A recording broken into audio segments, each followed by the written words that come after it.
हाय, कैसे हैं आप? आज हम पढ़ने जा रहे हैं class 6 history chapter 3 in the earliest cities. तो स्टार्ट करते हैं।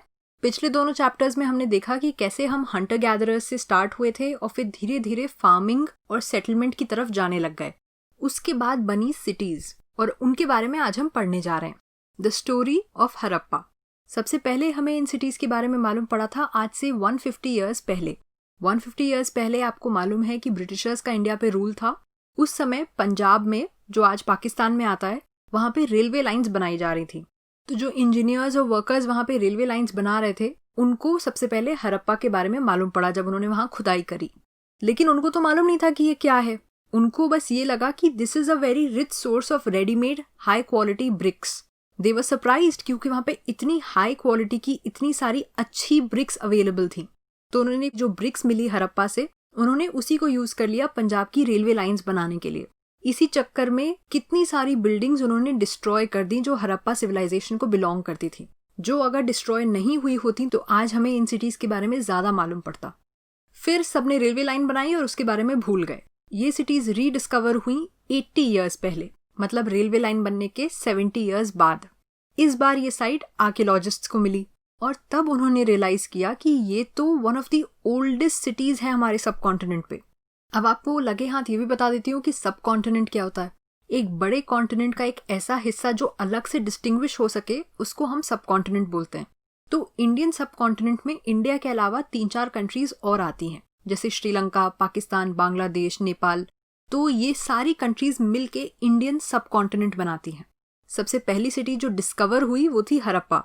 फिर उसके बाद कई सारी और ऐसी सिटीज और बिल्डिंग्स डिस्कवर हुए जो उस जमाने के थे। लेकिन क्योंकि सबसे पहली जो डिस्कवर हुई थी वो हड़प्पा थी, इसलिए कन्वीनियंस के लिए आर्कियोलॉजिस्ट्स ने उस सारी सिविलाइजेशन को हड़प्पन सिविलाइजेशन का नाम दे दिया। इस सिविलाइजेशन में हमें बहुत सारी सिटीज मालूम पड़ी, जैसे मोहनजोदारो, धोलावीरा, लोथल, कालीबंगन एक्सेट्रा। अब बात करते हैं कि ये सिटीज बनी कैसे थी। आपको याद होगा मैंने जो टाइमलाइन बनाई थी उसके हिसाब से हमने 2 मिलियन ईयर्स पहले शुरू किया था, जिसमें हम पेलियोलिथिक एज के बारे में बात कर रहे थे। फिर मूव करते करते हम मीजोलिथिक एज पे आए, फिर नियोलिथिक एज पे आए जो 10,000 साल पहले शुरू हुई थी। उसी टाइमलाइन में आगे बढ़ते हुए हम पहुंचे 4700 ईयर्स पहले। ये टाइम था जब ये सिटीज बसना शुरू हुई थी। कौन से एरियाज में बनी ये सिटीज? पंजाब एंड सिंध इन पाकिस्तान, और इंडिया में गुजरात, राजस्थान, हरियाणा एंड पंजाब। ये जो पूरी हड़प्पन सिविलाइजेशन थी ये इस एरिया में सेटल हुई थी। उस जमाने से हमको जो सबसे यूनिक ऑब्जेक्ट्स मिले हैं वो है रेड पॉटरी, जिसको वो ब्लैक डिजाइन से पेंट करते थे, स्टोन वेट्स, ऐसे वेट्स जो स्टोन से बने हुए हैं, सील्स, इसके बारे में हम आगे बात करेंगे, स्पेशल बीड्स, कॉपर टूल्स। आपको याद होगा हंटर्स गैदरर्स स्टोन टूल्स इस्तेमाल करते थे, यहाँ पे कॉपर टूल्स यूज होते थे। So that's a definite progress. And parallel side long stone blades. अब हम आते हैं सिटी की स्ट्रक्चर और डिजाइनिंग पे। ये एक बहुत ही इंपॉर्टेंट कॉन्सेप्ट है क्योंकि इससे आपको मालूम पड़ेगा कि वो लोग कितने एडवांस थे। इनमें से मैक्सिमम सिटीज को 2 हिस्सों में डिवाइड किया जाता था। जो पार्ट वेस्ट साइड में होता था वो छोटा और हायर होता था और उसको सिटाडेल बोलते थे। जो पार्ट ईस्ट साइड पे था वो थोड़ा बड़ा होता था साइज में और नीचे बना होता था, and that was called the lower town.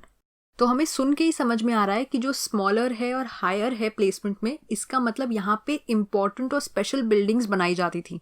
और जो लोअर टाउन है वहाँ पे लोग रहते थे, जो ऑर्डिनरी कॉमन पीपल थे वो लोअर टाउन में रहते थे। काफी सिटीज के सिटाडेल में हमें काफी सारी इंपॉर्टेंट बिल्डिंग्स मिली हैं।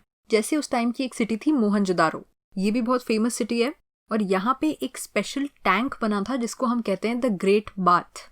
ये एक बहुत ही ज्यादा इंपॉर्टेंट बिल्डिंग है and you have to keep this in mind क्योंकि इस पे काफी क्वेश्चंस पूछे जाते हैं। कुछ और सिटीज हैं जैसे कालीबंगन और लोथल, वहाँ पे सिटाडेल में फायर ऑल्टर्स मिले हैं। इसको प्रोबेबली वो लोग सैक्रिफाइसेस के लिए यूज किया करते थे। हड़प्पा, मोहनजोदारो, लोथल, इन सारी सिटीज में हमें सिटाडेल पार्ट में स्टोर हाउसेस भी मिले हैं। तो जैसा कि मैंने कहा, the city was very well planned और सिटी स्ट्रक्चर को बहुत सोच समझ के बनाया गया था। The great bath, as I told you, this is an important building और काफी क्वेश्चंस पूछे जाते हैं इस पे, and it is fascinating also. उन्होंने एक स्पेशल टैंक बनाया था मोहनजोदारो में जो सिटाडेल पार्ट ऑफ टाउन में था। इसको उन लोगों ने ब्रिक्स से लाइन किया हुआ था, प्लास्टर से कोट किया था और फिर नेचुरल टार यूज करके वाटर टाइट बना दिया था जिससे पानी लीक ना हो। 2 साइड से स्टेप्स थे, सीढ़ियाँ थी जो नीचे जाती थी टैंक में, और चारों तरफ रूम्स थे। इसको प्रोबेबली वेल से पानी लाके भरा जाता था और यूज के बाद ड्रेन कर दिया जाता था। और इसमें इम्पोर्टेंट लोग स्पेशल ओकेजन्स पे डिप लेते थे। So maybe this was considered holy और इम्पोर्टेंट, या एक पब्लिक स्विमिंग पूल, हमें नहीं मालूम, बट ऐसा कॉन्सेप्ट उस समय एग्जिस्ट करता था, ये बहुत बड़ी बात है। अब हम आते हैं सिटीज के कंस्ट्रक्शन पे। ब्रिक्स एंड वॉल्स, जो उनकी वॉल्स होती थी वो बेक्ड ब्रिक से बनाई जाती थी, और जो दोनों पार्ट्स हैं टाउन के, सीटाडेल एंड लोअर टाउन, उसके चारों तरफ काफी बार वॉल्स बनाई जाती थी बेक्ड ब्रिक से। जब आप ब्रिक को बेक कर देते हैं तो वो और ज्यादा स्ट्रांग हो जाता है हीट से। उस समय के ब्रिक्स इतने अच्छे से बेक्ड थे कि थाउजेंड्स ऑफ इयर्स लेटर भी वो परफेक्ट कंडीशन में थे। जब पंजाब में रेलवे लाइंस में उनको यूज किया गया तो दे वर स्टिल परफेक्ट। तो आप सोच सकते हो कि उसको कितने अच्छे से बनाया गया था। अनदर इंटरेस्टिंग थिंग इज कि जब वो वॉल्स को बनाते थे तो ब्रिक्स को इंटरलॉकिंग पैटर्न में लगाते थे, एक वर्टिकल फिर एक हॉरिजॉन्टल, फिर एक वर्टिकल फिर एक हॉरिजॉन्टल। ये इंटरलॉकिंग पैटर्न इसलिए इंपॉर्टेंट है क्योंकि इसकी वजह से उनकी वॉल्स बहुत ही स्ट्रांग बनती थी। तो हमने कंस्ट्रक्शन जान लिया, अब थोड़ा सा जानते हैं कि उनके घर कैसे थे। जनरली 1 या 2 स्टोरी के हाउसेस बनाते थे वो। सेंटर में एक कोर्टयार्ड होता था, जैसा आंगन हम बोलते हैं जिसको, और चारों तरफ रूम्स होते थे। ऐसा घर बिल्डिंग पैटर्न काफी सालों तक यूज हुआ। इनफैक्ट आज भी ऐसे बहुत सारे घर होंगे जहाँ पे सेंटर में आंगन होता है और चारों तरफ रूम्स होते हैं। काफी घरों में एक सेपरेट बेदिंग एरिया था, तो बाथरूम घर के अंदर नहीं था, अलग से था बाहर, और उनके पास वेल्स थे पानी सप्लाई करने के लिए। अंडरग्राउंड वाटर यूज करते थे जिसको वो वेल्स से एक्सेस करते थे। फिर आते हैं हम ड्रेनेज सिस्टम पे।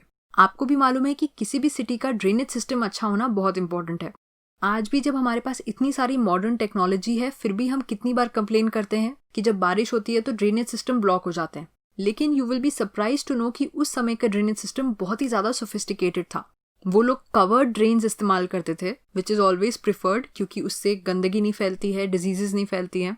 ड्रेन्स को सीधी लाइन में लेआउट किया जाता था, स्ट्रेट लाइंस, और काफी ड्रेन्स के पास जेंटल स्लोप होती थी जिससे पानी ड्रेन में चला जाए, पानी इकट्ठा ना हो वहां पे। इसका मतलब उनको हाइजीन का बहुत ज्यादा ध्यान था। जो घरों के ड्रेन्स हैं वो स्ट्रीट के ड्रेन से कनेक्टेड होते थे। स्मॉलर ड्रेन्स आगे जाके बड़े ड्रेन से मिल जाते थे। उन लोगों ने इतना तक सोचा था कि कुछ कुछ दूरी पे इंस्पेक्शन होल्स बना रखे थे ड्रेन्स की साफ सफाई करने के लिए। और ये पूरा स्ट्रक्चर समझने के बाद हमें ये मालूम पड़ता है कि हाउसेज, स्ट्रीट्स, ड्रेन्स सब कुछ प्रोबेबली साथ में प्लान करके बिल्ड किया गया था, क्योंकि अगर ये सब रैंडम होता तो इतना अच्छा स्ट्रक्चर नहीं बन पाता सिटी का। तो हमने कवर कर लिया कि उनकी सिटीज का स्ट्रक्चर कैसा था। Now we move on to life in the city. उस समय लाइफ कैसी होती थी? The city was a busy place, obviously. The rulers probably planned the construction of special buildings in the city and also sent people to distant lands to get metals, precious stones, etc. कौन सी special buildings बनेगी, उनका construction कैसा दिखेगा, ये सब probably rulers plan करते थे, और वो काफ़ी सारे लोगों को डिस्टेंट लैंड्स भेजते थे जहाँ से वो मेटल्स, प्रेशियस स्टोन्स और इस टाइप की अच्छी महंगी नई चीज़ें वापस ला सकें. रूलर्स के अलावा और कौन से लोग थे और कौन से प्रोफेशंस थे? There were scribes, those people who knew how to write. They were the people who helped to prepare seals. Seals बहुत ही ज़्यादा important है और मैंने आपसे कहा है हम उस पर आएंगे और उसको अलग से पढ़ेंगे. फिर there were crafts persons, ये मेल्स भी हो सकते थे, फीमेल्स भी हो सकते थे, और ये अलग अलग टाइप के क्राफ्ट्स और चीज़ें बनाते थे, मे बी अपने घर में या वर्कशॉप्स में. एंड there were travelers, जो दूर दूर के देशों में जाया करते थे और वहाँ से रॉ मटीरियल्स और कई सारी फैसिनेटिंग कहानियाँ लेके आया करते थे. टॉयज वो मेड आउट ऑफ टेराकोटा. बच्चे जो थे वो टेराकोटा टॉयज से खेलते थे और हमें कई सारे टेराकोटा टॉयज के रिमेन्स मिले हैं इन सिटीज में. अभी हमने बात करी क्राफ्ट्स पर्सन्स की जो क्राफ्ट बनाते थे, क्योंकि नई नई चीजें डिस्कवर हो रही थी, मेटल्स डिस्कवर हो रहे थे, सो क्राफ्ट्स पीपल वो वेरी इंपॉर्टेंट. काफी ऐसी चीजें मिली हैं जो स्टोन से, शेल से और मेटल से बनी हुई हैं. कौन से metals? Copper, bronze, gold and silver. और सबसे स्ट्राइकिंग चीज़ें जो हमें मिली हैं वो हैं बीड्स, वेट्स एंड ब्लेड्स, जो हमने नहीं एक्सपेक्ट किया था कि उस समय एग्जिस्ट करते होंगे, but they do exist. Copper और ब्रॉन्ज से वो टूल्स, वेपन्स, ऑर्नामेंट्स, वेसल्स बनाते थे, और गोल्ड और सिल्वर क्योंकि ज़्यादा महंगे और ज़्यादा प्राइजी थे तो उनसे सिर्फ ऑर्नामेंट्स और वेसल्स बनाए जाते थे. Now we move on to some interesting crafts. Seals, weights, pots and beads. Seals जो थे ये स्टोन से बनते थे. They were mostly rectangular in shape और इनमें काफ़ी बार किसी एनिमल की कार्विंग होती थी। Beads were made out of carnelian which is a beautiful red stone. Weights, these were made out of chert which is a kind of stone। एक तरह का पत्थर होता है जिसका नाम होता है चर्ट। इससे वो वेट्स बनाते थे, बहुत ही प्रिसाइसली शेप करते थे इन वेट्स को, और प्रोबेबली इसका यूज करते थे प्रेशियस स्टोन्स और मेटल्स का वेट निकालने में। Pots were painted with a beautiful black design, जो मैंने आपको बताया, this is very iconic of this period. और किस चीज में प्रोग्रेस करी इन्होंने? Cotton, spindle and faience. Mehrgarh का जिक्र पिछले चैप्टर में भी आया था, और 7000 ईयर्स पहले ही कॉटन उगना शुरू हो गया था मेरगढ़ में। हड़प्पन सिविलाइजेशन के रिमेन्स में आर्कियोलॉजिस्ट्स को सिल्वर वास पे कॉटन के क्लॉथ का लिड मिला हुआ है, और काफी सारे कॉपर के ऑब्जेक्ट्स पे भी कॉटन मिला हुआ है। तो इससे हम ये कंक्लूजन ड्रॉ कर सकते हैं कि ये लोग कॉटन से बने हुए कपड़े इस्तेमाल करते थे। स्पिंडल व्हर्ल्स, ये एक ऐसी मशीन जैसी होती थी made out of terracotta and faience, जिससे वो थ्रेड स्पिन करते थे, जिससे वो कपड़ा बनाते थे। फेयॉन्स क्या होता है? ये एक आर्टिफिशियली प्रोड्यूस्ड मटेरियल होता है। जैसे स्टोन, मेटल्स, ये सब तो नेचुरली आकर करते हैं, लेकिन फेयॉन्स इज आर्टिफिशियली प्रोड्यूस्ड। सैंड और पाउडर्ड क्वार्ट्ज को शेप करने के लिए एक गम यूज होता है, और इन ऑब्जेक्ट्स को बनाने के बाद इनको ग्लेज किया जाता है, जिससे इनका एक बहुत ही शाइनी और ग्लासी सा सरफेस आ जाए। ग्लेज करने के बाद क्या कलर्स निकल के आते थे? ब्लू या सी ग्रीन। और फेयॉन्स का यूज होता था बीड्स, बैंगल्स, इयररिंग्स या टाइनी वेसल्स बनाने के लिए, छोटे बर्तन। स्पेशलिस्ट्स, हड़प्पन सिविलाइजेशन के टाइम पे काफी चीजें वो प्रोड्यूस्ड बाय स्पेशलिस्ट्स। स्पेशलिस्ट कौन होता है? A person who is train to do only one kind of work, जो उसी काम में स्पेशलाइज करता हो। For example, cutting stones, polishing beads, carving seals, all this work was done by specialists. यहाँ तक हमने काफी कुछ इंपॉर्टेंट कवर कर लिया है। इस चैप्टर का पार्ट 1 यहीं पे खत्म होता है। इसके पार्ट 2 में भी हम बहुत सारी इंपॉर्टेंट चीजें डिस्कस करेंगे, जैसे रॉ मटेरियल्स, फूड, सील्स, कुछ इंपॉर्टेंट हड़प्पन सिविलाइजेशन के टाउन्स और इस पूरी सिविलाइजेशन का एंड। पसंद आया हो तो सब्सक्राइब जरूर करिएगा, वीडियो को लाइक करिएगा और अपने दोस्तों के साथ शेयर करिएगा। मैं आपसे नेक्स्ट टाइम मिलूंगी इस चैप्टर के नेक्स्ट पार्ट के साथ। तब तक के लिए stay safe and study well. Bye bye.